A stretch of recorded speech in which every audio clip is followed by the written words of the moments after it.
পর্দাটা কোথা কোথা হবে এগুলো আমাদেরকে জানা উচিত। শুধু আমি পোশাক দিয়ে আমার ইজ্জতটাকে ঢাকবো এর নাম কিন্তু পর্দা নয়। আল্লাহ তাআলা পর্দা বলতে কোন জিনিসটাকে আটক করেছেন, ধরেছেন, এটা আমাদেরকে আগে জানতে হবে। অনেক মেয়েরা বলে আর এই মৌলবীরা শুধু পর্দা মানে মেয়েদের ব্যাপারই ঝাড়ে নাকি, এমন তো না। কিন্তু আল্লাহ সুবহানাহু ওয়া তাআলা স্বয়ং নিজে কোরআনে আগে পুরুষদের কথাকে ধরেছেন কি ধরেনি? আগে পুরুষ তারপরে মহিলা।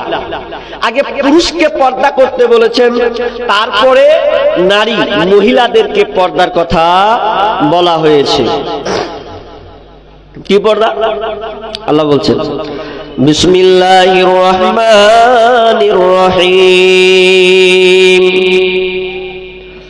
قل للمؤمنين يغضوا من أبصارهم ويحفظوا فروجهم ذلك أزكى لهم إن الله خبير بما يصنعون। আল্লাহ সুবহানাহু ওয়া তাআলা তার নবীকে বলছেন, ও নবী আপনি মুমিনদেরকে বলে দেন, কুল্লিল মুমিনিনা ইয়াগুযু মিন আবসারিহিম ওয়া ইয়াহফাযু ফুরুজাহুম, তারা যেন তাদের দৃষ্টিকে সংযত করে নেয়, তারা যেন তাদের চক্ষুটাকে নিম্নগামী করে নেয়। ওয়া ফুরুজাহুম, আল্লাহ সুবহানাহু ওয়া তাআলা বলছেন দুইটার কথা এখানে নিয়ে এসেছেন। কুল্লিল মুমিনিনা ইয়াগুযু মিন আবসারিহিম একটা, ওয়া ইয়াহফাযু ফুরুজাহুম এবং দ্বিতীয়টা লজ্জাস্থানের হেফাজত যেন তারা করে। এই দুইটা হেফাজতের কথা আল্লাহ সর্বপ্রথমে ধরলেন। এক নাম্বার সেটা হচ্ছে তোমার চক্ষুটাকে তুমি নিম্নগামী করবে, দ্বিতীয়ত তোমার লজ্জাস্থানের হেফাজত করবে। যদি তুমি এই দুইটার হেফাজত করে নাও, যালিকা আযকা লাহুম, এটা হচ্ছে তোমাদের জন্য উত্তম পন্থা, এটাই তোমাদের কল্যাণ আছে। ইন্নাল্লাহা খাবীরুম বিমা ইয়াসনাউন, আর আল্লাহ তাআলা নিশ্চয় এ ব্যাপারে অবিহিত আছেন, এই ব্যাপারে আল্লাহ ভালো খবর রাখেন। পুরুষকে আগে অ্যাটাক করলেন, মহিলাকে নয়। আগে পুরুষ তুমি দুইটা জিনিসের হেফাজত করো, এক চক্ষুকে নিম্নগামী করো, দুই তোমার লজ্জা স্থানের হেফাজত করো। এটা পুরুষকে আগে আল্লাহ সুবহানাহু ওয়া তাআলা ধরলেন।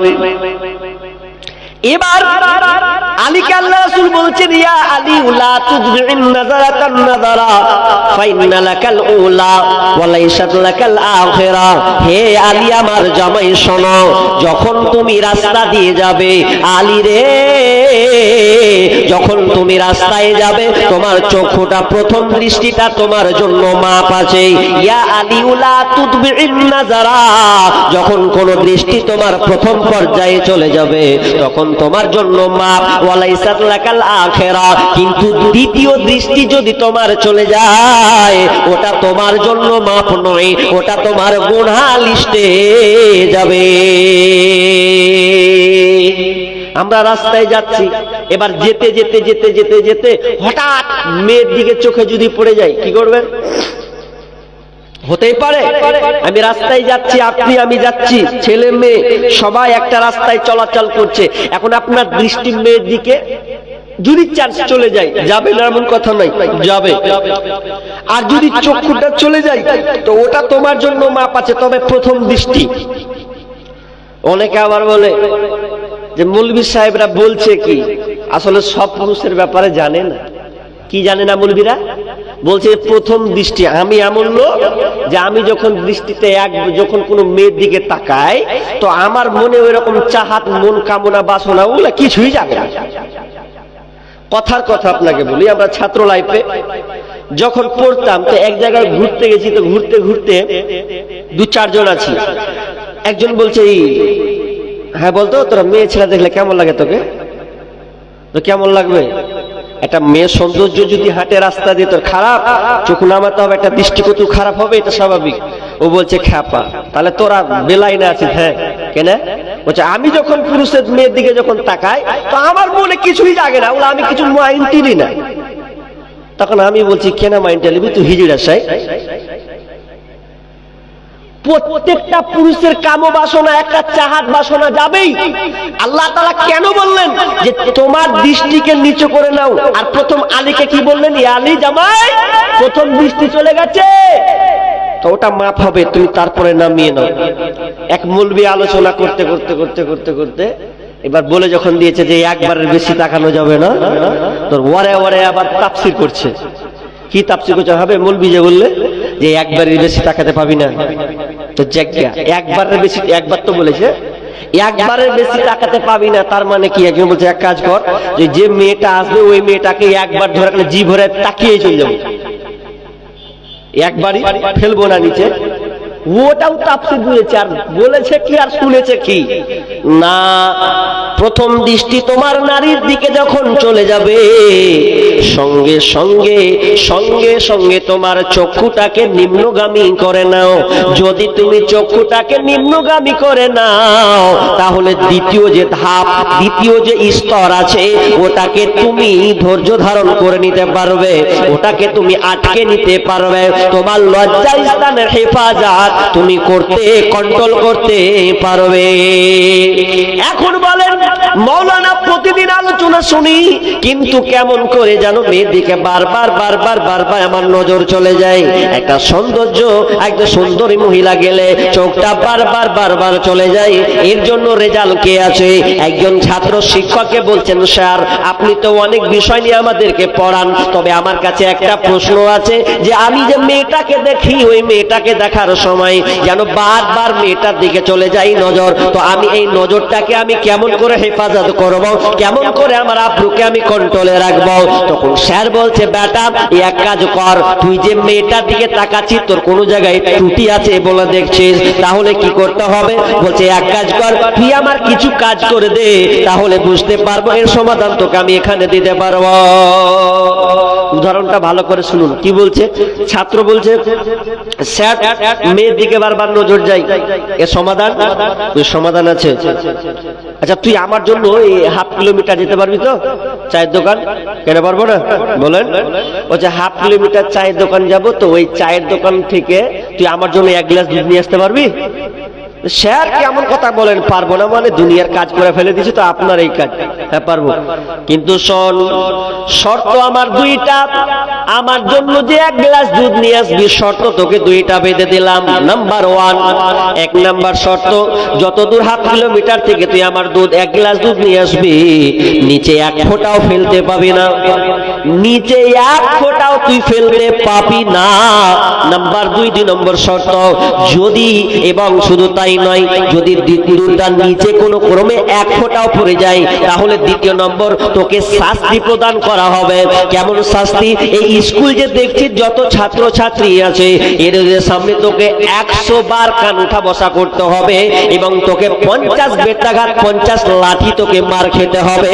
যদি বলিস তো বলতে এই কাজটা তুই করতে পারিস। তখন ছাত্র বলছে, ঠিক আছে স্যার, আপনার কথাটাকে আমি মেনে নিলাম। কত কঠিন জিনিস দেখেন, পূর্ণ এক গ্লাস দুধ যেন নিচে না পড়ে। এবার চললো, এবার যেতে যেতে যেতে যেতে যেতে যেতে বলছে, ভাই এক গ্লাস দুধ দেন স্যারের জন্য। ভালো, এক গ্লাস দুধ নিল। এবার এক গ্লাস দুধ নেওয়ার পরে এবার যখন চলে আসছে আস্তে আস্তে আস্তে আস্তে, ওই ছেলেটা যখন এক গ্লাস দুধকে নিল, সংগ্রহ করলো, যখন ক্রয় করে নিল, এবার ধীরে ধীরে ধীরে ধীরে আস্তে আস্তে করে পায়ে কদমে কদমে কদম ফেলতে ফেলতে আস্তে আস্তে সেই স্কুলে এসে পৌঁছালো। স্কুলে এসে বলছে, স্যার আমি আপনার জন্য এক গ্লাস পূর্ণ দুধ নিয়ে আসলাম, নেন আপনি পান করুন। এবার বলছে, রাখ, পান তো করবো না, আগে তোকে আমি জিজ্ঞাসা করব, এটা তুই কেমন করে নিয়ে আলি? তোর চিন্তা চেতনাটা কোন দিকে ছিল? এই তোর মানসিকতাটা কেমন ছিল? ওই জিনিসটা আমি জানতে চাই। ছাত্র বলছে, সাংঘাতিক প্রশ্ন। হ্যাঁ।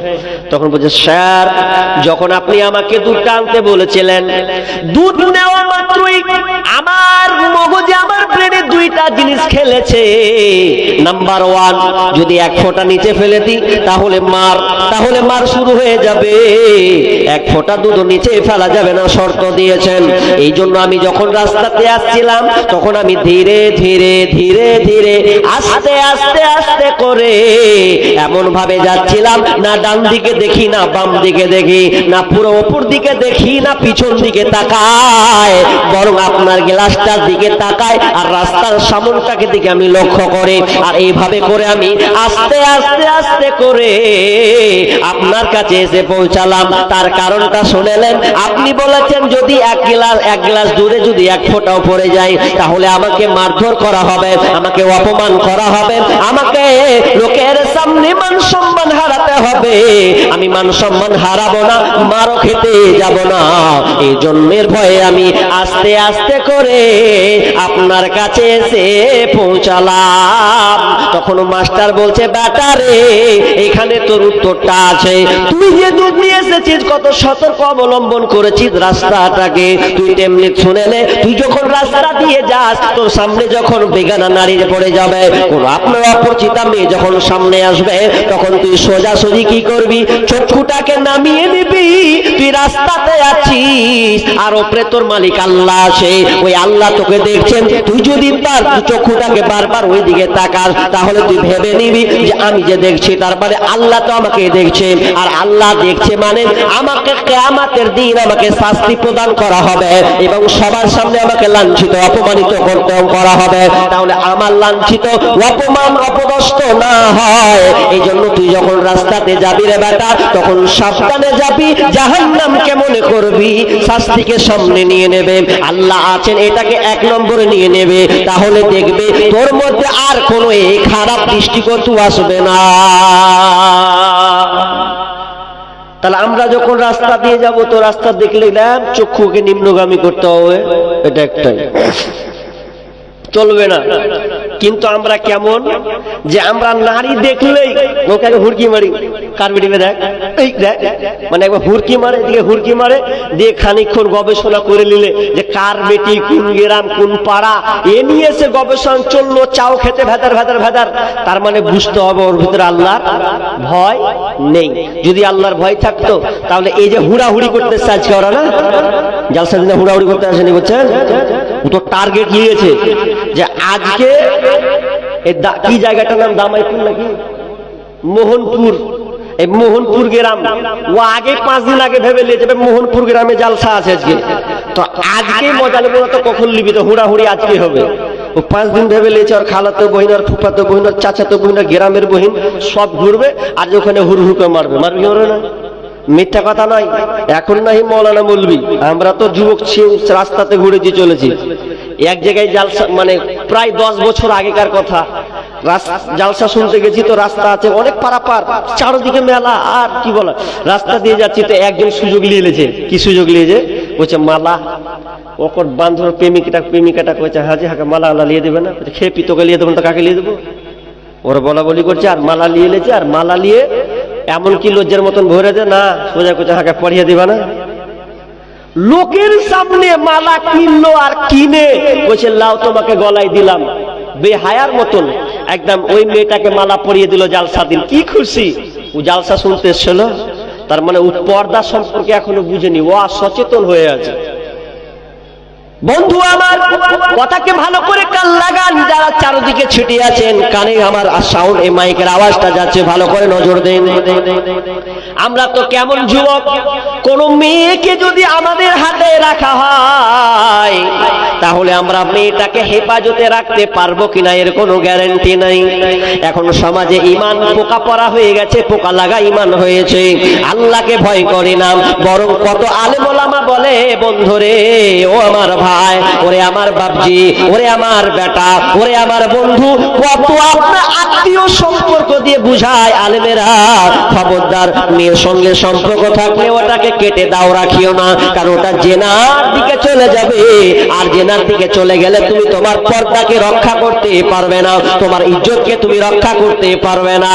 কিন্তু দেখা যায় বর্তমানে যদি এই সিচুয়েশনটা হয়ে যায়, কোন মেয়ে যদি আপনার হাতে দেওয়া হয়, দায়িত্ব অর্পণ করা করা হয়, তাহলে আপনি ওই মেয়েটাকে আগলে রাখতে পারেন না।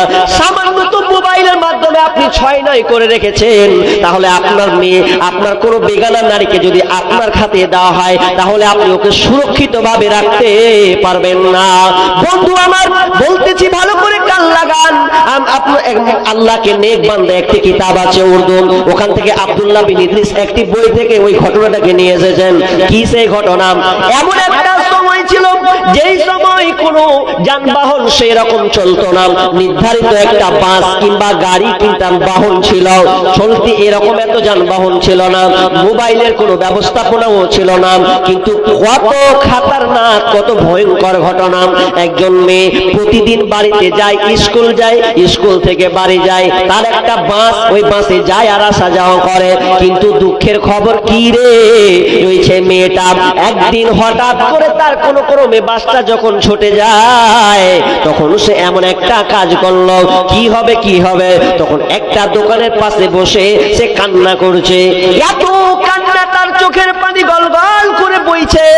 তার পাশে রাস্তা দিয়ে একটা যুবক দেখতে পাচ্ছে, একটা সুন্দরী মহিলা, সুন্দরী মেয়ে কান্না করছে। বাড়ি যাব কিভাবে, কি হবে আমার, চিন্তায় মগ্ন হয়ে আছে। তখন ওই মেয়েটাকে যুবকটা বলছে, বোন রে, তুমি কেন একা একা, এখানে তো কোনো লোক জনগণ নাই, কোনো মানুষ নাই, অন্ধকার হতে আসছে, তুমি কেন একা, কি হয়েছে বলো? তখন ওই বোনটা বলছে, ভাই আমি মহা বিপদে পড়ে গেছি, আমার বিপদে, আমি খুব বিপদে পড়েছি। কি বিপদ? বলছে আমার যানবাহন যে বাসটা ছিল ওটা চলে গেছে, আর বাড়ি যাওয়ার মতন কোনো রাস্তা নাই, তার জন্য আমি ভয়ে আমি আজকে কান্না করছি, কিভাবে বাড়ি যাব, আব্বা মা আমার জন্য খুব খোঁজাখুঁজি করবে।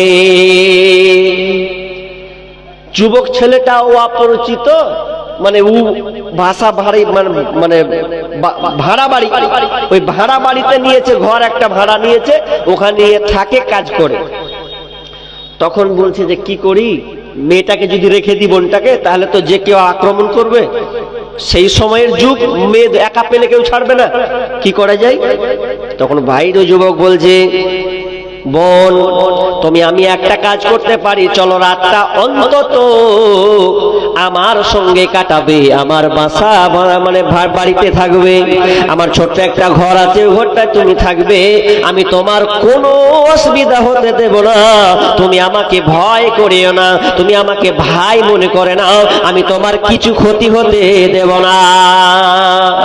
মেয়েটাও মনে মনে করেছে, যদি না যাও অন্তত বাঁচি, যদি না যাই তো আরো বিপদ। যাক, ছেলেটা যখন বলছে তো চলে যাই। এবার বাড়ি চলে গেল। ঘরে ঢুকার পর ছোট্ট টুকরি ছোট একটা ঘর, সামান্য চোখে আছে আর কিছুটা জায়গা। এবার এই ঘরে মেয়ে তো আবার অতভম্ব হয়ে গেল, আহারে কেমন ঘর, না জানি কি হবে, না জানি কি হবে। এই জন্য সে কোন রকম করে থাকার চেষ্টা করলো। ওই ভাইটা, ওই যুবক ছেলেটা তার জন্য খাবার পরিবেশন করালো, খাবার তৈরি করে বোনটাকে দিল, বোনটা খেলো, নামাজ কালাম পড়ল, নামাজ আদায় করলো, ছেলেও খেলো, নামাজ আদায় করলো। এবার ওই ছেলেটা বলছে, বোন তুমি আমার চৌকিতে ঘুমিয়ে যাও, আমি সাইডে নিচে দেওয়ালের এক কোনায় ঘুমিয়ে যাব। মেয়ে তাও চঞ্চল, মানে ওর ঘুম হয় না, বাপরে কোন জায়গায় এসেছি, কেউ নাই, ছোট ঘর, আর সেই জামানা খুব ভয়ঙ্কর, তো কি করব। মেয়েটা আর ঘুম পারে না, ভালো বিছানা দিয়েছে, এরপরে আর ঘুম ধরে না, না জানি কি হবে। এবার যে ছেলেটা মেয়েটাকে সুন্দর করে ঘুমিয়ে আপনার কিনা বিছানা দিয়ে নির্জনে একটা জায়গা নিজে দখল করে কোন রকম করে ঘুমিয়ে পড়ল। কিন্তু কি যে আশ্চর্য ব্যাপার, শয়তান তো কাউকে ছাড়ে না। শয়তান এসে বলছে, ও যুবক, ওরে খ্যাপা, তোর মতন কি বোকার পৃথিবীতে কেউ আছে? তুই যে একটা মেয়েকে একা পেয়েছিস, ঘরে একা, নির্জনে একা, তাহলে ওই মেয়েটাকে যে পেয়েছিস, এর মতন আর তুই দ্বিতীয় কোনো সুযোগ পাবে না। অতএব তোর কাজ হলো মেয়েটাকে তুই উপভোগ কর, মেয়েটার জৈবিক চাহিদাটাকে দে, তাকে তার সম্পর্কে তোরা দুজনে জড়িয়ে যা। তোরা ওই মেয়েটাকে, তুই ওই মেয়েটাকে পেয়েছিস, আর দ্বিতীয় চান্স পাবি না। যখন এই শয়তান ছেলেটাকে এইরকম কথা বলেছে, তখন সঙ্গে সঙ্গে ছেলেটা চেরাগটাকে জ্বলিয়ে দিয়ে ঘরটাকে আলোকিত করে দিয়ে সে নিজে প্রথমে একটা আঙুলকে ট্রাই করে নিল। কি আঙুল? যখন প্রদীপটা জ্বলছে আঙুলটাকে ভিড়িয়ে দিয়ে বলছে, ওরে নাদান বল, ওরে বেঈমান, তুই যে বলছিস মেয়েটার সঙ্গে তুই শারীরিক সম্পর্ক করবে, তাহলে আঙুল রে তুই একবার ধর, জাহান্নামের আগুন, এই যে জাহান্নামের আগুন আছে, এটা তো দুনিয়ার আগুন, চেরাগটাকে তুই টাচ কর, দেখ তো তুই ধৈর্য রাখতে পারিস কিনা, তুই এই তাপটা সহ্য। বলছে নিজে বলছে, ওরে নাদান রে, সামান্য একটা আগুন তোর সহ্য হয় না, তো জাহান্নামের আগুন তুই কেমন করে সহ্য করবে রে? এ করতে করতে আঙুলগুলোকে সে পোড়াতে থাকে। এরপরও শয়তান ছাড়ে না। শয়তান বলছে, ওরে বোকা, তোর মতন নাদান তো আর দেখতে পেলাম না, এত সুন্দর সুযোগ রমণী পেয়েছিস, মেয়েটাকে উপভোগ কর, মেয়েটাকে ব্যবহার করে নে, তোর স্বাদ তৃপ্তি তুই পাবে, এরকম দ্বিতীয় চান্স তুই আর জীবনে কোনোদিন পাবি না। তখন ছেলেটা আবার আঙুল ঢুকাতে লাগলো।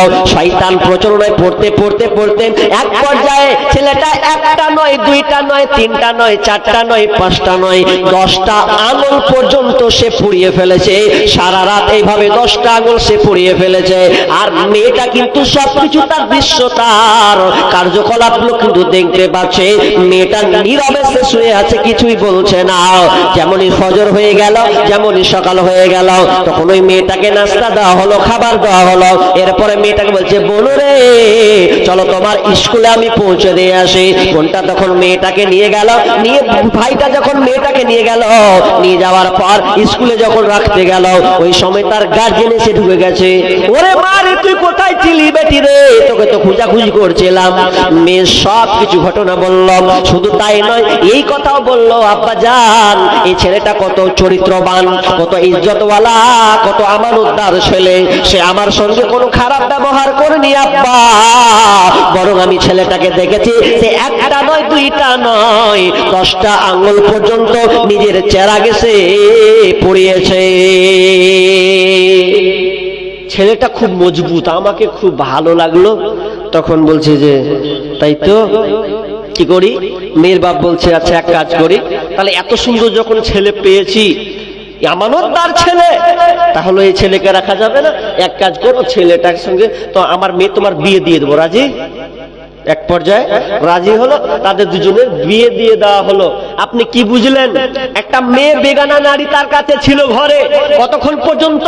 তো মাগরিব পর থেকে নিয়ে ফজর পর্যন্ত তার কাছে ছিল, কিন্তু তার মধ্যে আল্লাহর ভয় ছিল।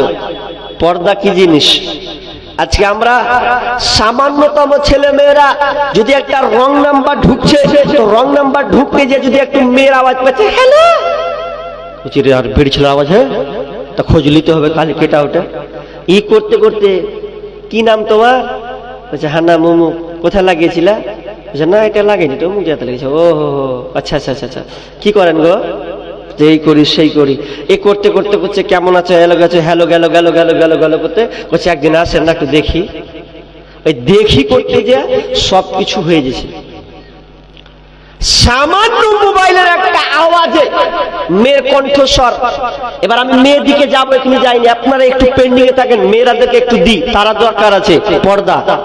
এবার মেয়েদের পর্দা আল্লাহ তাআলা বলছেন, ওয়া কুল্লিল মুমিনাতি ইয়াগযুদনা মিন আবসারিহিন্না ওয়া ইয়াহফাযনা ফুরুজাহুন্না ওয়া লা ইউবদিনা যিনাতাহুন্না ইল্লা মা যাহারা মিনহা ওয়াল ইয়াজরিবনা বিখুমুরিহিন্না আলা জুয়ুবিহিন্না। আল্লাহ সুবহানাহু ওয়া তাআলা তার নবীকে বলছেন, নবী হে, আপনি মুমিনা নারীদেরকে বলে দেন, ওয়া কুল্লিল মুমিনাতি ইয়াগযুদনা মিন আবসারিহিন্না ওয়া ইয়াহফাযনা ফুরুজাহুন্না ওয়া লা ইউবদিনা যিনাতাহুন্না। তিনটি কথা মেয়েদেরকে বলা হলো। এক নাম্বার, নারী কই, তোমরা তোমাদের চক্ষুকে নিম্নগামী করবে। দ্বিতীয়, লজ্জা স্থানের হেফাজত করবে এবং তোমার জিনাতগুলোকে তুমি ঢেকে নেবে। ওয়ালিয়াজিরবিনা বিখুমুরিহিন্না, আলা জুয়ুবিহিন্না ইল্লা মা জাহারা মিনহা, যেটি প্রকাশমান ছাড়া সাধারণত যেগুলো প্রয়োজন। তোমার হাতটা যদি বেরিয়ে যায় সমস্যা নাই, কোনো ক্রমে যদি পাটা তোমার বেরিয়ে যায় কোনো সমস্যা হবে না, কোনো কারণবশত যদি তোমার মুখটা খোলা থাকে কোনো এগুলো কোনো সমস্যা হবে না। তবে এই আয়াতটাকে নিয়ে মুফাসসিরগণ অনেক কথা অনেক রকম বলেছেন। এই মুখটা ঢাকার ব্যাপারে অনেকে বলেছেন মেয়েরা সম্পূর্ণ মুখটাকে ঢেকে রাখবে, আবার একজন মুফাসসির বলেছেন যে মুখটা যদি ওপেন থাকে কোনো সমস্যা নাই। তবে তিনি এটাও বলেছেন যদি মুখটাকে সম্পূর্ণ ঢেকে দেয় তাহলে এটা হচ্ছে সবচাইতে নিরাপদ। মুখটাই তো মেন জিনিস। কেন নিরাপদ? বলছে যখন ছেলেরা মেয়েকে দেখতে যায় তখন কি দেখে? মুখখান দেখে। ওই মুখখান দেখে অনুমান করে নেয় যে মেয়েটা কেমন, তার শারীরিক গঠন কেমন হবে, দেখতে কেমন হবে। সামান্য মুখটা দেখলে তার সম্পূর্ণ তার দিকে আকর্ষণ হয়ে যায় যে এই মেয়েটার এ হবে, বুঝে নাই। তারপরে প্রস্তাব দেয়, এ লেনদেন করে, আর কিছু করে। তাহলে মুখ খোলা যায়, কিন্তু সবচাইতে নিরাপদ যদি বলেন সম্পূর্ণ মুখটাকে ঢেকে দেবে। আরবের একটা ঘটনা আছে, আব্দুল হামিদ আল মাদানি তিনি গল্পটাকে নিয়েছেন, একদম সুন্দর আলোচনা। ওখানে বলছে যে একটা স্বামী স্ত্রী দ্বন্দ্ব হচ্ছে, মোহর নিয়ে দ্বন্দ্ব। কি নিয়ে দ্বন্দ্ব ভাই? মোহর। স্ত্রী বলছে তুমি আমাকে 500 দিরহামে বিয়ে করেছো, আবার স্বামী বলছে ধুর আমি তোমাকে 250 দিরহাম এই হিসাবে তোমাকে মোহর দিয়ে বিয়ে করেছি। স্ত্রী বলছে কখনো হতে পারে না, আমি শুনেছি 500 দিরহামে তুমি বিয়ে করেছো। এই স্বামী স্ত্রীর দ্বন্দ্ব ঝামেলা। এবার তখন কি করছে যে কি করা যায়? তো বলছে এক কাজ করো, আমি তোমার কথা মানবো না, আমি কাজীর কাছে যাবো, ফাইসালা নেবো, তুমি 500 দিরহামে আমাকে বিয়ে করেছো মোহর দিয়ে। এবার স্বামী নাকচ করছে, তখন রায় দিয়ে দিল এইদিকে কাজীর কাছে, কাজী সাহেব আমাকে ফাইসালা করে দেন। কি ফাইসালা? আমার স্বামী এখন নাকচ করছে 500 দিরহামে বিয়ে করেছে মোহর দিয়ে, এখন বলছে না 200 থেকে 250 দিরহাম দিয়ে তোকে দিয়ে বিয়ে করেছি, নাকচ করছে। কি করা যায়? এবার কাজী বলছে দুইজন সাক্ষী নিয়ে আসো, সাক্ষী আগে ধরতে হবে কে তোমাদের সাক্ষী ছিল, ওই সাক্ষী দুটাকে আগে হাজির করো, তারপরে আমরা ফয়সালা করব। যেমনই বলা সাক্ষী দুইজন নিয়ে আসতে হবে, তখন ওই সাক্ষী তখন হাজির হলো। হাজির হওয়ার পর দুইজন সাক্ষী বলছেন কোন সেই মেয়েটা? বলছে রহিমা। কোন সেই রহিমা? মেয়েটা তো দেখতে হবে, আমরা যে ছিলাম মেয়েটার চেহারাটা তো আগে দেখতে হবে, নইলে তো আমরা বলতে পারবো না। আগে মেয়েটার চেহারাটাকে খোলা হোক, দেখা হোক, এরপরে আমরা সাক্ষী প্রদান করব। যখনই এই কথা বলা, সাক্ষী দুজন বলেছে তার মুখখানকে দেখতে হবে, মুখখানা মুখমণ্ডলকে শুধু দেখতে হবে। আর স্বামীর কানে গিয়ে পৌঁছে গেছে যে তোমার স্ত্রীর মুখটা আপনার সাক্ষী দুজন দেখতে চায়। যেমনই শোনা দৌড়ে এসে একদম বলছে ওহে আমার বিবি, খবরদার না রে আমার বিবি, খবরদার নয়, তোর মুখখানকে একবার তুই খুলবে না। আমি চাই না তোর মুখখানকে পর পুরুষে দেখবে, আমি স্বামী এটা মেনে নিতে পারবো না রে। বরং শুনেলে তুই যদি বলিস যে আমি মুখখান আপনাদের দিরহাম 500 দিরহাম, তো আমি রাজি হয়ে গেলাম রে বেবে, আমি 500 দিরহামই তোকে আমি বিয়ে করেছি, এটা আমি মেনে নিলাম। তবে কিন্তু তোর মুখখানটা আমি ওই দুজন সাক্ষীর সামনে ওপেন করতে পারি না।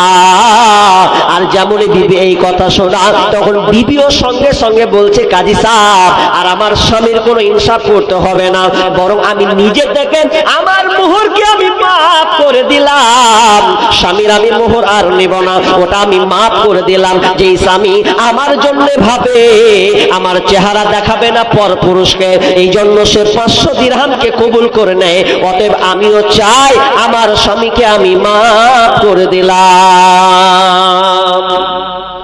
কেমন জিনিস যে আগেকার লোক পর্দা করেছে মেয়েরা, তো মুখখানকে ঢেকেছে। আর কত দূর যাবেন, দাদি নানি যদি রাস্তা দিয়ে গেছে দেখেছি, এখনো যদি 70-75 বছরের কোন বুড়ি মেয়ে থাকে দেখবেন মুখখানকে এরকম করে নিলে মুখখান দেখাবে না।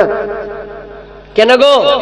বিশ্বনবী বলছেন আল মারাতু আওরাতুন, মেয়েরা হচ্ছে ঢেকে রাখার বস্তু, মেয়েকে ঢেকে রাখতে হয়। আল মারাতু আওরাতুন, মেয়ে হচ্ছে ঢেকে রাখার বস্তু।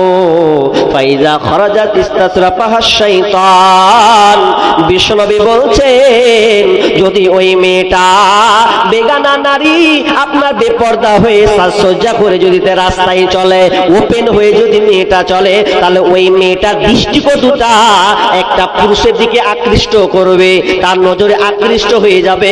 ছেলেটা তখন মেয়েটার দিকে বারবার বারবার বারবার নজর দিবে। এই জন্য বিষ্ণু বলছেন, ওরে নারী কোল, তোমরা হচ্ছ ঢেকে রাখার বস্তু, তোমরা নিজেরা ঢেকে নেবে, তোমরা ঢেকে রাখার বস্তু। খবরদার তোমরা পাবলিকের কাছে ওপেন হবে না। কিন্তু উল্টা হাঁকতে কইছে কাকে জি? আচ্ছা, একটা বুড়ি মেয়েটাও যদি ধরে, খারাপ নিয়ে না, মাইন্ডটাকে বোঝানোর জন্য বলছি, বুড়ি মেয়ে বয়স্ক হয়ে গেছে, তো ও দেখবেন যখন রাস্তা দিয়ে যায় একবারে মুখখানকে পেঁচিয়ে দিয়ে মুখখান দিয়ে করে হাঁটছে। ওই মেয়েকে যখন দেখছি যে ওই নানিকে, ওই দাদিকে যখন মুখটাকে ঢাকছে দেখছি, তখন বাসে যখন উঠছে আর প্রতীকে লিয়া, তখন ফের উল্টা হচ্ছে। কেমন? ওই ঢাকছে মুখ, আর পতিকে যখন নিয়ে এসেছে লাতিকে, 18 বছর 16 বছরের বেটি যখন লাতিকে নিয়ে এসেছে, ওয়ার ফের লিপস্টিক চুল এরকম উড়ে উড়ে আছে, আর কত আসকারা মাস্কারা কি যে লাগিয়েছে, আর সুন্দর একটা পরিয়ে মাশাআল্লাহ। তো ওই দাদি নানি পতিনকে উঠিয়ে নিয়ে যাচ্ছে বাসে। তা আমার কথা হলো, হাগে দাদি, তুই নাই বুঝলাম যে তুই মুখখানকে ঢাকলি, তো তোর পতিনকে কেন তুই ওপেন লিয়ালি? কত তোর বয়স হলো 75 60, তুই তো বুড়িয়া খিসমিস হয়ে গেছিস, তোর দিকে কে তাকাবে? যেটা আছে 16 18 ওর দিকে তো তাকাবে। তুমি মুখ ঢেকে নিয়েছো, দুখানটা ওড়না দিয়েছো, আর পতিনকে দিয়েছো তুমি একদম সুন্দর করে আসকারা মাস্কারা করে সাজিয়ে চলেছো। এটা কোনো পর্দা হলো? আসলে আমাদের দাদি নানিরা এখনো পর্দা বুঝেইনি, পর্দা কি জিনিস। গল্প বলি আপনাদের। কি গল্প? গল্পটা হচ্ছে এইরকম, নানি আর নাতনি। কি বললাম? নানি আর নাতনি। নানি আর নাতনি, নাতনিকে বলছে, নাতনি পুকুরে নামছি। তো পুকুরে যখন নামছি গোসল করব, তো যদি লোক আসবে তো কহবি, ভালো করে বুঝেন, যদি লোক আসে তাহলে তোরা কহিস, তুই কহিস, ওই জন্য তোকে আমি রাখুন খার করে। তখন নাতনি তো খারিয়া আছে, আর এদিকে নানি কাপড় খুলে দিয়ে পুকুরে গোসল করছে, আর গোসল করতে করতে করছে, নানি লোক আসছে। যেমনি কহেছে লোক আসছে, তখন নানি একদম কাপড়কে জড়িয়ে দিয়েছে শরীরে, লড়ার করে শাসা করে। তখন যদি দেখছে তো হাগে গ্রামের ফুটিং, তখন কচ্ছে খাপা কোন ঢেকা, তো হাগে গ্রামের ফুটিং রে, তোকে কহেছি লোক আসলে কহবি, তো হাগে গ্রামের ফুটিং। ঠিক হলো। আবার গোসল করছে, তো গোসল করতে করতে করতে এক পর্যায়ে ফের যখন গোসল করছে, বলছে নানি নানি লোক আসছে। ফের সামটে দিলে দেখছে তো ওরে আল্লাহ, দুধওয়ালা। তখন বলছে মার বছর এটা দুধওয়ালা, যে রে প্রতিদিন দুধ লিছি, দুধওয়ালা, তোকে বলেছি লোক আসলে কহিস। এ তো গেল। আবার যখন হলো, আবার গোসল করতে নেমেছে, তো আবার যখন আসছে, তো আর একজনকে দেখছি আস্তে আস্তে আস্তে দেখছে, তো বলছে নানি নানি লোক আসছে। আবার সামনে দিচ্ছে, বলছে কে রে? তুই দেখছে তো ওরে আল্লাহ, চুরিওয়ালা। তখন বলছে খ্যাপা কোন ঢেকার, এত চুরিওয়ালা রে, প্রতিদিন যার হাতে চুরি ভরে লিছি, তোকে বলেছি লোক আসলে কহিস, তো তুই কি আবল তাবল থামাকে ডিস্টার্ব করছিস। তখন নাতি তখন কইছে নাতনি যে কি করবো, হে যাই কইছে লোক আছে তো লোক লয়, তো জায়গা আর কিছু কহবো না, লক্ষ্য থেকে যাবো। তাহলে এরপরে আস্তে আস্তে আস্তে এক পর্যায়ে এক মৌলভী সাহেব চলে আসছে, বুঝলেন? তো মৌলভী সাহেব যখন আসছে, এবার ই আর কিছু কয়নি, তো আমাকে গ্রামেরই মৌলভী, তোর কি আর কহবো, ফের কহবো, ফের গেল বকানি খাবো, নক করে থাকি। ইয়ার লক করে থেকে গেছে, আর কিছু কহেনি। ই মৌলভী তখন দেখে দেখেছে, এই তখন তার ঢেকে নিয়েছে, ঢেকে নিয়ে উঠে উঠে ওর না থেকে পাটান করে এক চর গালে। তখন কোন লোক আসলে কহিস, তখন মনে করছে কাঁদতে শুরু করে দিল, বুঝে তুই লোক আসলে কহিস, তুই ভোটিং কে কহিলি লোক লয়, তুই দুধওয়ালাকে কইছিস লোক লয়, চুরিওয়ালাকে কইছিস লোক লয়, তো সবই তো বেটা ছেলে, বেটা ছেলে মানে লোক লয়। তা আমি ভেবেছি হারকে গ্রামের মূল ভিতরে এটাও লোক লয়, ওই লেগে আমি কিছু কহিনি। বলছে খ্যাপা কোন ঢেকা, তার মানে ও এখানে বুঝে চাইছে যে মূলবীরা শুধুই কি খালি মৌলবি দেখলে খালি হিজাব পর্দা করতে হবে, এটা অনেক মেয়েরা এখনো বুঝে না। আপনাদের এইদিকে আছে কিনা জানি না। তো আমাদের এলাকায় যখন ঢুকতি বা কোনো মৌলবি যদি যায়, তো মৌলবি যেতে যেতে যদি মৌলবি পেয়ে নেয়, চ্যাংড়া হোক আর বুড়া হোক, দাড়িওয়ালা মানে মৌলবি, আর মৌলবি পেয়ে মানে তখন কি হবে? আমি একটা রাস্তা দিয়ে যাচ্ছি, নকল করছি কথাটা, রাস্তা দিয়ে যেতে যেতে পারাপার নতুন তখন সবে মাত্র ফারাগাত করে ওই গ্রামে ঢুকছি, পাঞ্জাবি পরে আছি, টুপি পরে আছি, তো দুইটা এদিকে ওইদিকে তো বিড়ি বানা শব্দ হরে বেশি, রাস্তার ধারে ধারে দিকে আপনার দিকে বসে সব রাস্তার ডহরে বিড়ি বাজছে। তো ওই গলিগালাতে দেখবেন পাঁপড়ওয়ালা যায়, আপনার আচারওয়ালা যায়, আইসক্রিমওয়ালা যায়, যায় কি যায় না? যায়। তো আল্লাহ রে আল্লাহ, ওরাকে কেহুকে দেখতে পেল না যে এতটি তিনটা পর পুরুষ গেল, তো মাথায় কাপড় দিয়ে একটাও দিলে না। আর যখন আমি গেছি রাস্তা দিয়ে, তো রাস্তা দিয়ে যেতে যেতে একজন হুড়া মারছে, আচ্ছা আচ্ছা মুরবি যেতে হুড়া মারছে, আমি শুনতে পাচ্ছি। আর যখন হুড়া মেরেছে তখন তোর মাথায় কাপড় দিতে লেগেছে।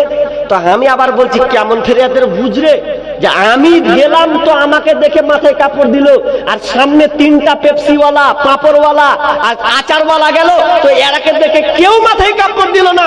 আমি মনে মনে বলছি সালারা হিজড়া আছে নাকি, মানে এরা সব হিজড়া আছে, মুখে দাড়ি নাই, তা আমার দাড়ি আছে, তো মনে হচ্ছে ওরা হিজড়া ভেবেছে, ওই জন্য মাথায় কাপড় দেয়নি। তার মানে মৌলবি দেখলে পুরুষ, বাকি পেরিয়েছিল আপনাদের কি ভাবছে বলেন তো?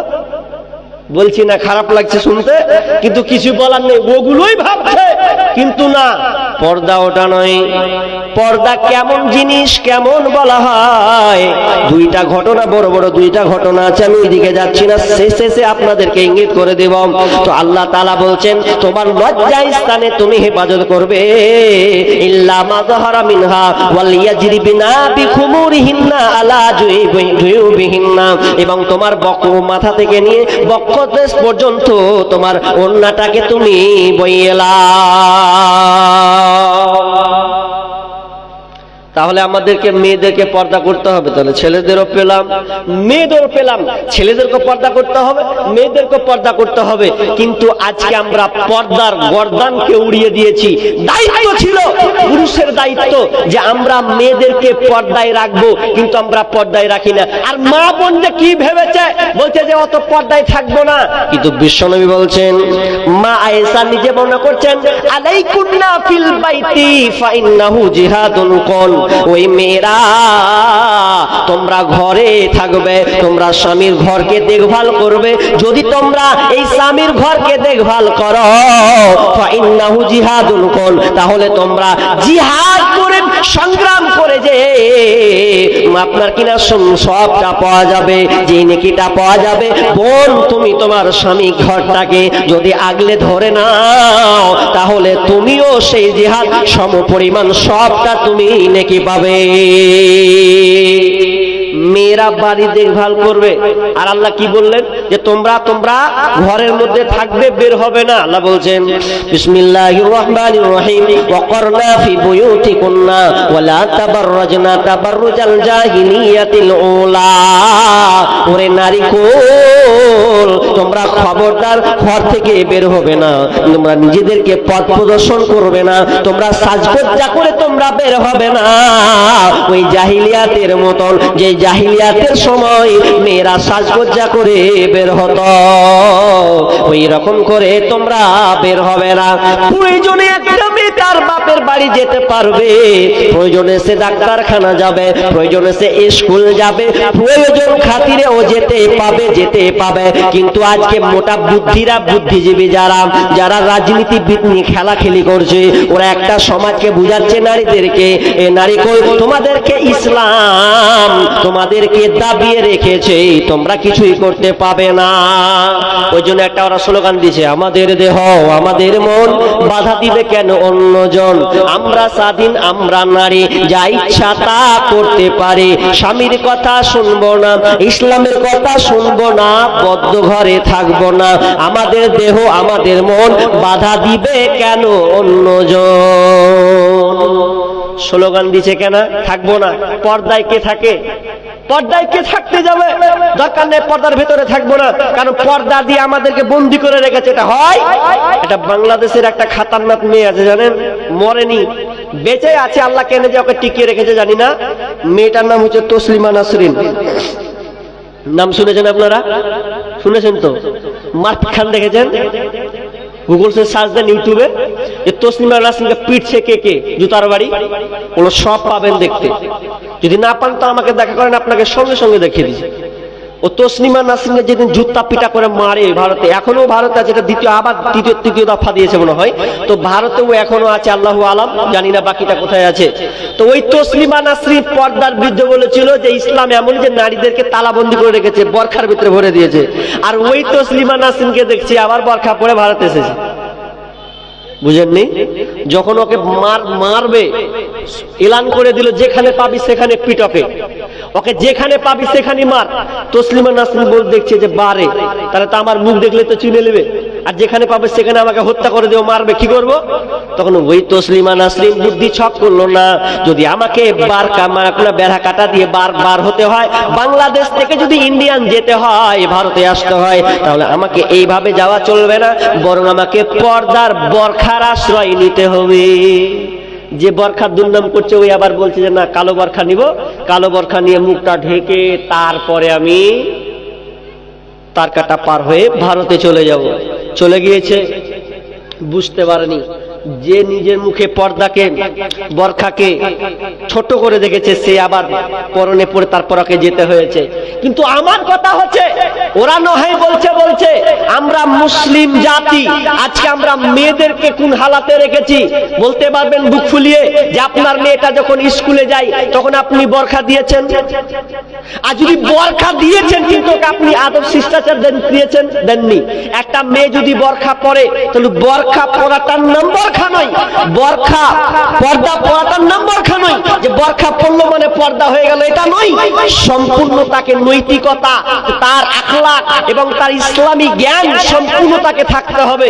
দেখেন অনেক মেয়ে আছে বরখা পরেও কি করে, বরখা পরেও প্রেমিকের সঙ্গে স্টেশনে বসে আলাপ আলোচনা করে, কি করে না? বরখা পরে আছে, ও ভাবছে যে আমাকে কে দেখবে না, কে দেখবে, আমার প্রেমিক আমাকে দেখলি হলো। তুমি তো বরখার 12টা বাজালে। আমাদের জঙ্গিপুরের পাশে, জঙ্গিপুরে এখন বরখা পরে কোনো নারীকে ঢুকতে দেয় না। ওই যে একবার ধরা পড়লো, কথা হলো যে বরখা পরে কেন ঢুকবি তুই? ঢুকবি তো যা, ওপেন যা। এখন বরখা পরে ঢুকতে নিষেধ করা হয়েছে। তো কথাটা হচ্ছে যে আপনার মেয়ে হচ্ছে ঢেকে রাখার জিনিস, ওকে ঢাকবেন। তো আজকে আমরা ঢাকছি উল্টা। কি ঢাকছি? যদি ঢাকছি, বলা হলো মেয়ে হচ্ছে ঢেকে রাখার বস্তু, মেয়েটাকে তুমি ঢেকে নাও, ঢেকে দাও, ঢেকে দাও। কিন্তু আমরা ঢাকছি কি? মেয়েটাকে বাদ দিয়ে আমরা ঢেকেছি আমাদের বাড়িকে আমরা কভার দিয়ে সুন্দর করে ঢাকার চেষ্টা করে, আলমারিকে ঢাকার চেষ্টা করে, ওখানে পর্দা লাগিয়েছি, দরজার সামনে পর্দা লাগিয়েছি, গাড়িটা কিনেছি, গাড়িটাকে পর্দা লাগিয়েছি, আলমারি কিনেছি, টেবিল কিনেছি, সব কিছু এমনকি মোবাইল পর্যন্ত আমরা আপনার কিনা কভার নিয়েছি, তার মানে পর্দা লাগিয়েছে। কিন্তু হতভাগা মুসলমান এখনো জানে না যে এটা কোনটা দামি জিনিস। তোমার মেয়ে, তোমার বোন, তোমার স্ত্রী হচ্ছে পর্দার সবচাইতে গুরুত্বপূর্ণ একটা জিনিস। ওগুলোকে না ঢাকো, বরং তোমার স্ত্রীকে, তোমার বোনকে আগে তুমি ঢেকে নাও। ঢাকছি কেমন? আর একটা ঘটনা বলবো, শেষ করতে হবে আমাকে, কারণ প্রোগ্রাম দুইটা আজকে। একটা প্রোগ্রাম তো ওইদিকে আছে, ওটা আমার হচ্ছে মেন প্রোগ্রাম, এটা আমার নেওয়ার কথা ছিল না। ওনারা বললেন দেন, সময় দেন, আপনাকে সময় নির্ধারিত আপনাকে ছেড়ে দেব। তো আমাকে যেতে প্রায় 1 ঘন্টা থেকে 1.5 ঘন্টা লাগবেই লাগবে, যেহেতু ভেতরে অনেকটা আছে। তো এই জন্য আমি কিছু শর্টকাট আপনাকে বলছি। মা বোন ভালো করে কান লাগান। পর্দা কাকে বলে এখন পর্যন্ত আমরা পর্দা বুঝলাম না। এবার চলেন আসমা বিনতে উমাইস, তার নানি, ভালো করে ধ্যান দেন। মা বোন আপনাদের জন্য বলছি, ভালো করে ধ্যান দেন। আসমা বিনতে উমাইস, তার নানি, আল্লাহ রাসূল মারা গিয়েছেন। তো এমন সময় আসমা বিনতে উমাইস তার নানিকে বলছে, নানি বলছে ফাতেমাকে, ফাতেমা এক কাজ করি রে, তোর বাপ তোর আব্বার কথা গলা কিছু বলি, হিজরতের গল্প গলা আছে, তো হিজরতের কিছু কথা শুন, তো শুনবি তো তোর কেমনই ব্রেন অন্যদিকে চলে যাবে, কত কষ্ট। কেমন গো নানি একটু বলেন তো। তখন আসমা বিনতে উমাইস তার নানিকে বলছেন, তার নাতি ফাতেমাকে বলছে, ফাতেমা এ বুবু, তোর আব্বা কত কষ্ট করেছে, এমনি কারণে তাকে হিজরত করতে হয় নাই, কত যে কষ্ট তাকে সহ্য করতে হয়েছে। মক্কায় থাকাকালীন কাফেররা তাকে নির্যাতন করেছে, নির্যাতন চালিয়েছে। নামাজ পড়ার সময় তার সুযোগ হয়নি, রাস্তা দিয়ে চলতে তার সুযোগ হয়নি। আচ্ছা, আপনার কিনা কাপড় দিয়ে, আপনার জামা, আপনার কিনা গামছা দিয়ে, মাথার প্যাঁচ দিয়ে তাকে উপরে আছড়ে ফেলা হয়েছে। কত তার উপরে টার্গেট নিয়েছিল কাফেরেরা। এই সেই কষ্ট, এই কষ্ট, ওই কষ্ট, মক্কা থেকে মদিনা যেতে এইরকম কষ্ট করেছে। সম্পূর্ণ যখন শোনাচ্ছে, এবার ফাতেমার ধ্যান কিন্তু অন্যদিকে চলে গেছে। দয়ার নবী মুস্তাফা জন্মভূমি ছাড়িয়া আলীকে শুইয়ে দিলেন নিজের বিছানায়। দয়ার নবী মুস্তাফা জন্মভূমি ছাড়িয়া আলীকে শুইয়ে দিলেন নিজের বিছানায়। তাই নবীজি গভীর রাতে আবু বকরকে নিয়ে সাথে ইসমে আজম পড়ে নাবি, ইসমে আজম পড়ে নাবি সামনের দিকে যায়। আলীকে শুইয়ে দিলেন নিজের বিছানায়। দয়ার নবী মুস্তাফা জন্মভূমি ছাড়িয়া আলীকে শুইয়ে দিলেন নিজের বিছানায়। এই গল্প করতে করতে হঠাৎ ফাতেমার ধ্যান যেন অন্যদিকে চলে গেছে।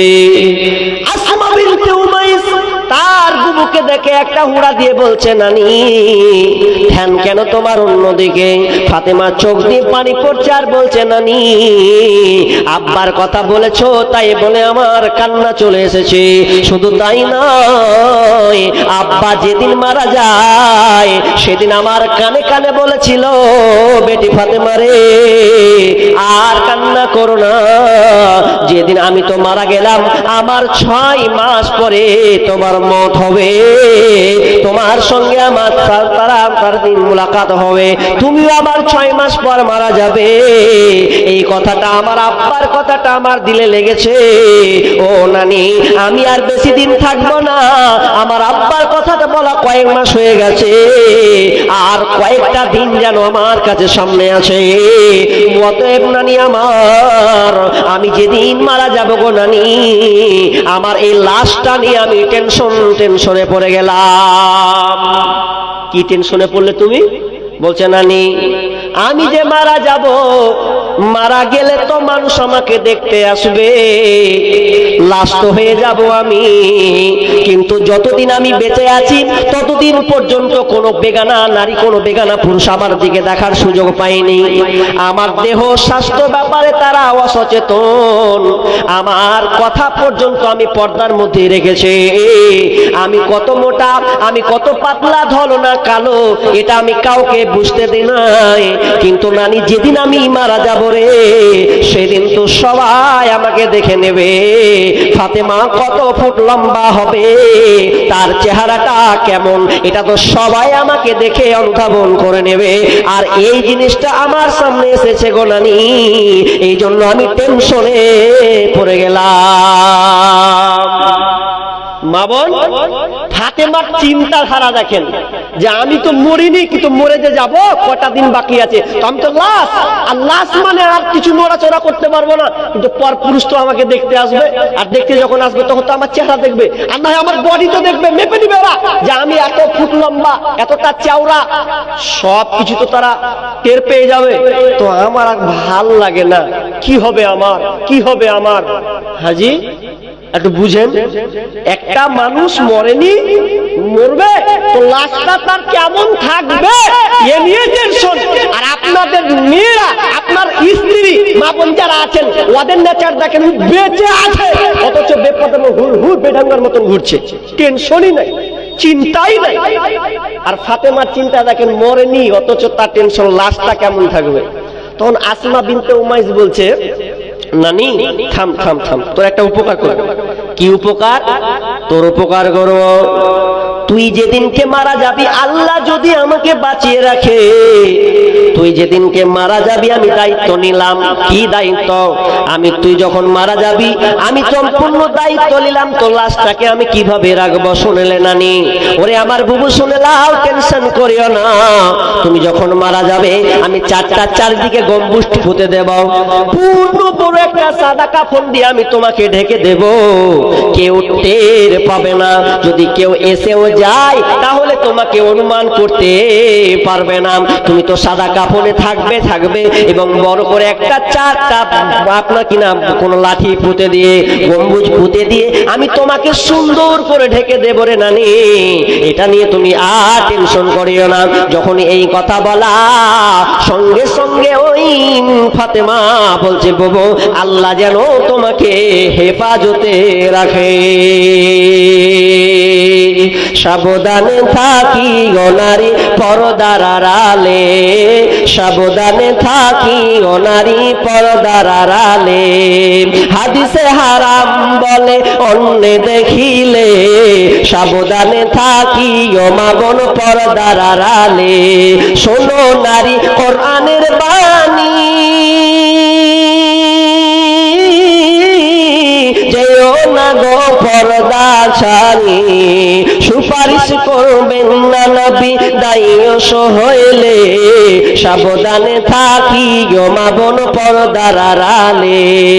শর্ট কাটিং এর জামা পরে, মুখে পায়ে আলতা মেখে, শর্ট কাটিং এর জামা পরে, মুখে পায়ে আলতা মেখে, রূপের বাহার দেখিয়ে তারা রাস্তাতে চলে, রূপের বাহার দেখিয়ে তারা মার্কেটে ঘোরে। সাবধানে থাকি গো মা বোন পর্দার আড়ালে, সাবধানে থাকি গো নারী পর্দার আড়ালে। আজকালের নারী গনে স্বামীকে তার ঘরে রেখে, আজকালের নারী গনে স্বামীকে তার ঘরে রেখে। মার্কেট না করলে তাদের মনটা না ভরে, বাজার মার্কেট না করলে তাদের মনটা না ভরে। সাবধানে থাকি গো মা বোন পর্দার আড়ালে, সাবধানে থাকি গো নারী পর্দার আড়ালে। পর্দা করতে হবে মা বোন। যদি আমরা পর্দা না করি তাহলে পর্দা না করলে আমাদের জন্য কি শাস্তি আছে। একটা হাদিস আপনাকে মুসলিম শরীফ থেকে শোনাই।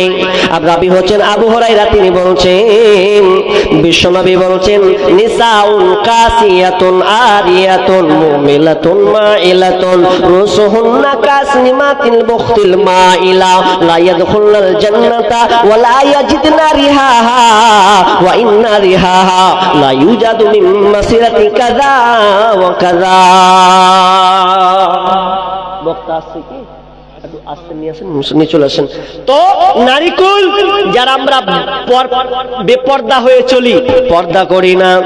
নিসাউন মহিলা কাসিয়াতুন আরিয়াতুন মুমিলাতুন মাইলাতুন, এক প্রকার মহিলা আল্লাহ রাসূল দেখেনি। সিনফানি মিন আহলিন নার, বিষ্ণু বলছেন দুই প্রকার লোক আছে জাহান্নামী, তাদেরকে আমি দেখিনি। তার মধ্যে 1, 2 নম্বর নিসাউন মহিলা, যেই মহিলা কাসিয়াতুন আরিয়াতুন মুমিলাতুন মাইলাতুন। বিশ্বনবী বলছেন পোশাকটা পরে, সেই পোশাকটা হচ্ছে উলঙ্গ পোশাক। উলঙ্গ পোশাক কাকে বলা হয়? যেই পোশাকটা দেখে আপনার দিকে আকর্ষণ যাবে, যেই পোশাকটা দেখে আপনি মনে করছেন উলঙ্গ পোশাক আবার কেমন কি। ও আমার বোন রে, যেই পোশাকটা তুমি পরো, ওই পোশাকটা পরতে গিয়ে তোমার শরীরের এমন অঙ্গ যেন ভঙ্গিমা যেন বোঝা যায়, পরপুরুষ যেন উপলব্ধি করে এইরকম একটা পোশাক পরেছ। যেই পোশাক অনেক মা বোনকে দেখা যায় রান্না করতে গিয়ে, বারান্দায় বসতে গিয়ে আপনার কিনা ছোট ব্লাউজ পরে সুন্দর করে আর কাপড়টা থাকে না, তার মানে ওটা হচ্ছে একটা উলঙ্গ পোশাক। আর ওই উলঙ্গ পোশাক হয়ে যদি কেউ পরে, শুধু তাই নয়, তার অনেক মেয়ে আছে গুজের ন্যায় ভাবে তার চুলটাকে গুজের ন্যায় করে উঠিয়ে দেয়। অনেক মেয়ে আছে দেখবেন রাস্তায় চলতে চলতে মেয়েরাকে চুলের ভানি এমন করে উঁচু ভাঁজ করে ধরে, ওটা হচ্ছে কুজের ন্যায়ের মতন। যদি এই ধরনের মেয়েরা নিজে আকৃষ্ট হবেন এবং পুরুষকে আকৃষ্ট করবে, নিজেরাও আকৃষ্ট হবে, পুরুষরাও আকৃষ্ট হয়ে যাবে। আকৃষ্ট মানে পুরুষও দেখবে আরে কার মেয়েরে কেমন করে সেজে আসে, আর ও চাইবে আকৃষ্ট করতে, ও চাইবে আকৃষ্ট করতে, পুরুষরাও তার দিকে আকৃষ্ট হবে। তো বিষ্ণু বলছে লা ইয়াদখুলুল জান্নাতা, তারা কোনোদিন জান্নাতে যাবে না। লা ইয়াদখুলুল জান্নাতা ওয়া লা ইয়াজিদুনা রিহাহা ওয়া ইন্না রিহাহা, তারা জান্নাতে যাবে না, যাবে না। জান্নাতে সেন্ট যে থাকবে, যে সেন্টটা অনেক হাজার বছর পর্যন্ত সেন্টটা পাওয়া যাবে, ওই নারী কোনোদিন সেন্টটা পাবে না। ওই নারী জীবনে কোনোদিন সেন্টটা পাবে না। জান্নাতের সেন্ট অন্য আদার্স কোনো পাপী পেয়ে নিতে পারে, কিন্তু এই বিশ্বনবী বললেন যারা বেপরদা হয়ে যে মেয়েটা চলবে, ওই মেয়েটা কোনোদিন জান্নাতে যাবে না। ওয়া ইন্না রিহাহা, জান্নাতে যাবে না তো যাবে না। লাতু মাসিরাতু কাদা ওয়া কাদা, জান্নাতের সুগন্ধি পর্যন্ত পাবে না। জান্নাতের সুগন্ধি এত দূর পর্যন্ত পাওয়া যায়।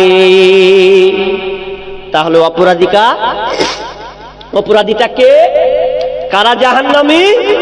জাহান্নাম তো যাবে যে মেয়েরা নিজের অঙ্গি ভঙ্গি করে রাস্তায় চলে, ও ভাবছে আমি রাস্তায় যাব, পর পুরুষ যেন আমার দিকে চেয়ে থাকে, দেখে, আর এটাই স্বাভাবিক, আর এটাই হয়। আর এইরকম যদি হয় তো আল্লাহ রাসূল বললেন তাহলে ওই মেয়েটা কোনোদিন জান্নাতে যাবে না। কিন্তু আজকে বাজারে, মার্কেটে, হাটে দেখেন মেয়েদের সয়লাভ, শুধু মেয়ে।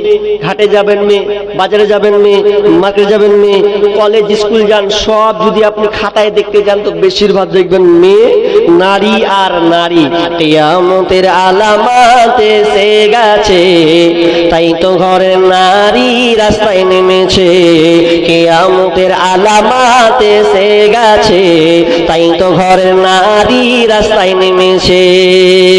ওরে মাছ বাজারে কথা বলে মাছওয়ালার সাথে, স্বামী তাহার দাঁড়িয়ে আছে ব্যাগটা নিয়ে হাতে। ওরে মাছ বাজারে কথা বলে মাছওয়ালার সাথে, স্বামী তাহার দাঁড়িয়ে আছে ব্যাগটা নিয়ে হাতে। আরে স্বামী নিলেন মাছটা টেনে, স্ত্রী দেয় টাকা গুনে। স্বামী নিলেন মাছটা টেনে, স্ত্রী দেয় টাকা গুনে। স্বামী স্ত্রীর যেন সেবক হয়েছে।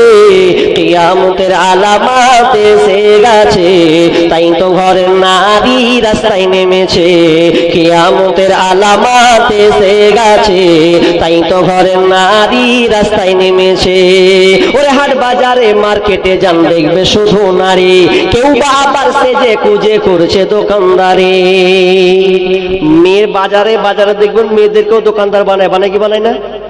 না ওর চলবে না। ওরে হাট বাজারে মার্কেটে যান দেখবে শুধু নারী, কেউ বা আবার সেজে কুজে করছে দোকানদারি। আরে সবকিছুতেই আছে নারী, কেউ বা চালায় হোন্ডা গাড়ি। সবকিছুতেই আছে নারী, কেউ বা চালায় হোন্ডা গাড়ি। কেউ আবার অফিস আদালতে চাকরি করতেছে। কিয়ামতের আলামত এসে গেছে, তাই তো ঘরের নারী রাস্তায় নেমেছে। কিয়ামতের আলামত এসে গেছে, তাই তো ঘরের নারী রাস্তায় নেমেছে।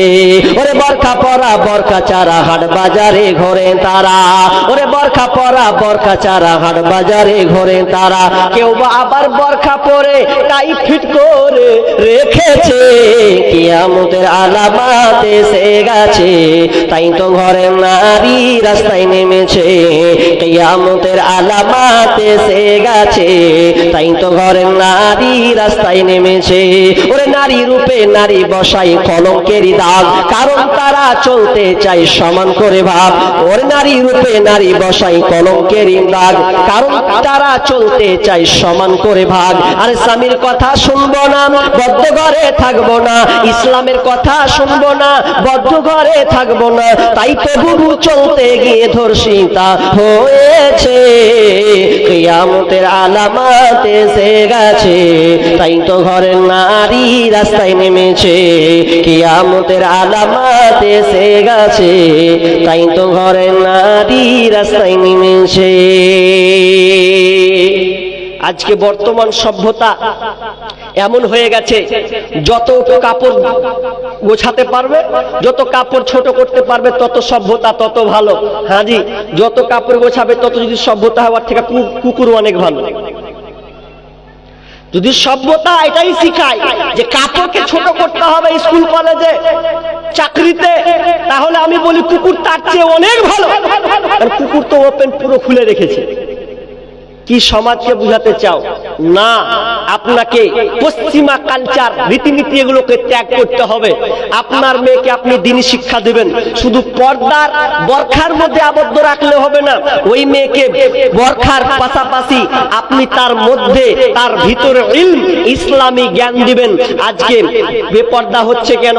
পর্দার মান সম্মান রুক্ত হচ্ছে কেন? আমরা পর্দার গর্দান উড়িয়েছি কেন? আজকে আমরা মেন জায়গা, মেয়েদেরকে আমরা ভালো শিষ্টাচার শিক্ষা দিইনি। মেয়েকে আমরা পাশাপাশি কি করেছি? সবচাইতে মারাত্মক পর্যায়ে নিয়ে চলে গেছি। তার নাম হচ্ছে, একটা ছোট জিনিস হলেও মারাত্মক, তার নাম হচ্ছে মোবাইল। এ ছোট মেশিন হতে পারে কিন্তু খাতারনাক। একজন রাইটার গত বছর একটা ফেসবুকে পোস্ট করেছিলেন, স্ক্রিনশট মনে হয় এখন আমার কাছে করা আছে। তিনি বলছেন, কোন গার্জেন, কোন বাপ মা যদি একটা মেয়েকে, প্রাপ্তবয়স্কা মেয়েকে যদি একটা মোবাইল দেওয়া হয়, তাহলে জেনে নিতে হবে ওই বাপ মা মেয়ের জন্য পরপুরুষের জায়গা করে দিল। কথাটা আমি বুঝতে পারলাম না। কি কথা? কোন বাপ মা যদি 16, 17, 18 পর্যায়ে একটা মেয়ে হয় আর ওই মেয়েকে যদি মোবাইল দেয়, তাহলে জেনে নিতে হবে ওই বাপ মা ওই মেয়ের পরপুরুষের জায়গা করে দিল। কথাটা কেমন? আপনি ঘুমিয়ে যান, আপনি ঘুমিয়ে গেলেও আপনার বিবি ঘুমিয়ে গেল, আপনার মেয়ে তো একাই ঘুমিয়ে শুয়ে আছে, ও তো মোবাইল ফেসবুক চালাচ্ছে। ভালো করে বুঝেন, ফেসবুক যখন চালাচ্ছে, ফেসবুকে বিভিন্ন ধরনের আসে কি আসে না? আসে তো, বিভিন্ন ধরনের জিনিস আছে, কিন্তু ওটা তো পরপুরুষ জায়গা হলো কি হলো না? আমরা মনে করছি কেমন কথা, পরপুরুষের জায়গা মানে নাম্বার টাম্বার নেবে নাকি? না, আপনার মেয়ে ঘরে বসে সবকিছু দখল করে নেবে, আপনি বুঝতেই পারবেন না। কখন আপনার চেরাগ নিভিয়ে দিবে আপনি টেরই পাবেন না। এখন বর্তমান অবস্থা এমন হয়ে গেছে, মেয়েকে আপনাকে আগলে ধরতে হবে, মেয়েকে একা ছাড়বেন না, সাবধান অবলম্বন করতে হবে। আর আপনার মধ্যে গায়রতি তো নাই, তো আপনার মেয়েকে আপনি আগলে রাখবেন কি করে? আজ মুশরিক যারা, আরবের এক মুশরিক, তিনি একটা উট বিক্রি করবেন, তো উট যখন বিক্রি করছে, তো উট বিক্রি করে দেবো এখন, তো উট যে বিক্রি করবে, তো মনে মনে ভাবছে শালা উট বিক্রি করে দেবো না, উট বিক্রি করবো না। বলছে কেন বিক্রি করবেন না? বলছে উট বিক্রি করলে না টাকাটা পাবো, কিন্তু আমার এই উটের পিঠে তো আমার বেটিগুলা চেপেছে। একজন মুশরিক, তার চেতনা দেখেন, তার চিন্তাধারা দেখেন। ও বলছে যে আমি যে উটটা বেচবো, তো উটের পিঠে তো আমার বেটিরা চেপেছে, আমার বিবি চেপেছে, আমি কুল্লা যে উটটা বিক্রি করব, উটটা যদি বিক্রি করি তা আবার তো পর ছেলে চাপবে। তখন বলছে উট আর বেচবো না, জবাই করে খাবো। কেমন তার মধ্যে গায়রত দেখেন। আর আমরা কোথাকার কি মুসলিম দাবি নাম রেখে দিয়েছি, কোন মুসলামের কোনো বালাই নাই। সে আমরা আব্দুল নূর নাম রেখেছি, আব্দুল্লাহ নাম রেখে দিয়েছি, আল্লাহর বান্দা হয়ে গেছি কোন দিক দিয়ে। তো আবার মেয়েকে যখন ছাড়ছে, জামাই যদি কয়েছে আমি রহিমে গেলে যাবো, জি তো কোনটা লিয়ে যাবে? এই দিয়ে কোন জালসা আছে, তো যাবো, যাও তাহলে। হাজি, জামাইয়ের পেছনে আপনি ছেড়ে দিলেন আপনার মেয়েকে, একটা তো দিয়েছেন আপনি, তো আর একটা চাইছে, তো বলছে নিয়ে যাও। অথচ মুশরিকের চেতনা দেখেন, যে ওই উটের পিঠে তার মেয়ে চেপেছে, তার বিবি চেপেছে, ওই জন্য ওই পিঠটাতে যেন কেউ না চাপতে পারে, তো বিসমিল্লাহ একদম কি করবো, ও বলছে যে কাটবো, কেটে নিবো, তারপর খেয়ে নিবো, ঝামেলা মিটে যাবে। আর আমরা ওই জামাইয়ের বুলেটের গাড়ির পেছনে কি করছি, অ্যাপাচির গাড়ির পেছনে চাপিয়ে দিচ্ছি, আর লজ্জাও নেই, শরম নেই, বেহায়ার মতন। অথচ রাসূল সাল্লাল্লাহু আলাইহি সাল্লামের একজন শালী ছিলেন 150 আসমা। আসমাকে যখন দেখছেন আল্লাহ রাসূল, তো আল্লাহ রাসূল বলছেন, আসমা তুমি তো যাচ্ছ বাড়ি এখনো 5-7 কিলোমিটার দূর, তো এক কাজ করো, আমার উঠের পিছনে এসো, বসো, তোমাকে আমি নিয়ে চলে যাব। আসমা বলছে কথা তো খারাপ নয়, ভালো, কিন্তু আমার মন বলছে আমি চাপবো না। নবী হলে কি হলো, অথচ নবী নিষ্পাপ নবী, তার চরিত্র ব্যাপারে 1 নাম্বার তিনি। এরপরেও আসমা ভাবছে আমি চাপবো না, চাপবো তো লোক আমাকে কি বলবে, বলতে পারে দেখ শালিকে নিয়ে উঠের উপরে চাপিয়েছে, আর আমার স্বামীও বড্ড রাগী মানুষ, এটা জানলে সে নারাজ হয়ে যাবে, অতএব আমি চাই না। ইয়া রাসূলুল্লাহ, ও দয়ার নবী গো, আপনি যেভাবে আসছিলেন সেভাবে আপনি চলে যান। আমি আসমা হেঁটে হেঁটে এসেছি 7 কিলোমিটার, আবার হেঁটে হেঁটে আবার আমি বাড়ি চলে যাব। আমার কাছে পটলি আছে, কিছু খেজুর লকড়ি আছে, এগুলো আমি মাথায় নিয়ে আমি আস্তে আস্তে আস্তে করে আমি চলে যাব। আপনি আপনার গন্তব্যে আপনি চলে যান। চলে গেছে। আর আজকে আমাদের যদি জামাই বাড়িতে আসছে তো বলছে যা, তো দুলাভাইকে দিয়ে গে কি দে, ডিম দিয়ে গে, চা দিয়ে গে, ওকে একা ঢুকাচ্ছে ঘরে গো, বেহায়ের মতো নিরজ্জ। আর অনেক মা আছে বেহায়া, যা তো জামাই এসে, যা আমার স্মরণ করবি, খেপে যা, তোরই তো জামাই, দুলাভাই যা, দিয়ে একবার সব আগিয়ে দিয়ে দিয়েছে। जो जाने ना इंटू का मिंटू का सेंटू क्या हो रहा है वो पता नहीं, आगे तो खोज लगाते हैं ওটাকে কিছু আমরা খোঁজ নিলাম না। আচ্ছা একটা কথা বলেন, আমি ছেড়ে দিচ্ছি একটা উদাহরণ, এক্সাম্পল। কি উদাহরণটা আপনি অনেক পুস্তকে পাবেন, অনেক আলেমের কাছে শুনেছেন। আচ্ছা একটা কথা নাই যে বিড়ালকে যদি মাছ জোগাতে দেয়, আচ্ছা মাছ সুরক্ষিত রাখবে? কি বলেন আপনারা? বিলাইকে মাছ জোগাতে দিয়ে গেছে, বলছে বিলাই রে মাছটি আমার জোগা, আমি আসছি, এসে দেখছে তো কিছু নেই, কাঁটা খানটাও নেই, সবই খেয়ে হজম করে দিয়েছে। তো ওই রকমই তো হবে। আপনি যদি আপনার জামাইকে বলেন যা তা বেটি থাকলো নিয়ে যাও, কুড়ে নিয়ে যাবা, কি হলো হ্যালো আর গেল, কি আর হবে? পরে দেখবেন দু টুকরা হয়ে গেছে। কত দেখলাম নিজের বউকে দেখে শালিকে ধরে নিয়ে হাঁটলো, পালিয়ে বিয়ে করে নিয়েছে। কত ঘটনা নেবেন আপনি?